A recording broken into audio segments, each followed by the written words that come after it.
Funded account जितना लगता है उतना इजी नहीं है। इसको पास करना बहुत हार्ड है। पर सिंपली सब कुछ समझो तो इतना भी हार्ड नहीं है, क्योंकि मैंने बहुत सारे फंडेड अकाउंट पास किए हैं और इसी के साथ बहुत सारे पे आउट लिए हैं। तो सिंपली पूरा वीडियो देखो, सब समझ पड़ जाएगा। और इसमें मेन पॉइंट ये है कि आधे लोगों को पता ही नहीं है फंडेड अकाउंट का पूरा प्रोसेस कैसा है। मान लो तुम्हें 10K का अकाउंट है तुम्हारे पास, उसमें 10% लिमिट है मतलब $1000, और 8% टारगेट है मतलब $800 का टारगेट है। तो सबको इतना इजी लगता है कि 8% बनाना है। पर मेन पॉइंट यह है इसके अंदर कि तुम्हें 10% यूज़ करके मतलब $1000 यूज़ करके 8% मतलब $800 बनाना है। तो 1000 यूज़ करके $800 बनाना मतलब 80% हुआ। ये तुम सोच रहे हो वैसा 8% नहीं है, ये मेन पॉइंट आधे लोगों को पता ही नहीं है। और फंडेड अकाउंट पास करने के लिए तुम्हें पूरा साइकोलॉजी समझना पड़ेगा। तुम सोचोगे बाई सेल करते रहूं, प्रॉफिट लॉस होता रहेगा और कभी ना कभी तो पास हो ही जाएगा। पास तो हो भी जाएगा, मान लो 10 में से एक अकाउंट, पर उसमें भी तुम पे आउट तक नहीं पहुंच पाओगे। तो पूरा साइकोलॉजी सेटअप समझो इसमें क्या है। तो पूरा कॉन्सेप्ट मैं तुम्हें 2 स्टेप में बताता हूँ।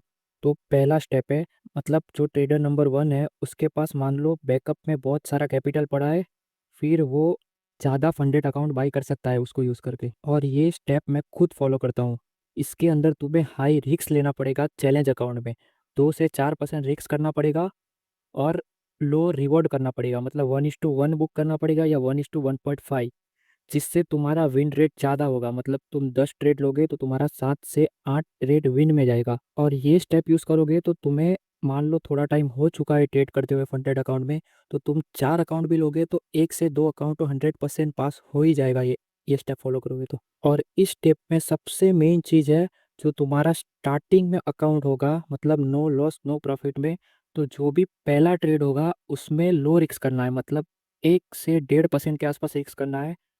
क्योंकि अगर पहले ही ज़्यादा रिस्क कर दिया और वो ड्रॉ डाउन में चला गया तो मतलब वो अकाउंट उड़ जाएगा सिंपली। तो जो पहला ट्रेड है उसको बहुत अच्छे सेटअप पे ही लेना है, जिससे साइकोलॉजी अच्छा रहे, कॉन्फिडेंस आए और अकाउंट पास होने का चांस बढ़ जाएगा। पहला ट्रेड लेने के बाद अकाउंट थोड़ा प्लस में होगा, जिससे तुम्हें कॉन्फिडेंस आएगा, और तुम जब बाद में 2 से 4% के आसपास रिस्क लोगे तो अकाउंट जल्दी पास हो जाएगा। तो अब बात करते हैं साइकोलॉजी का स्टेप 2 में।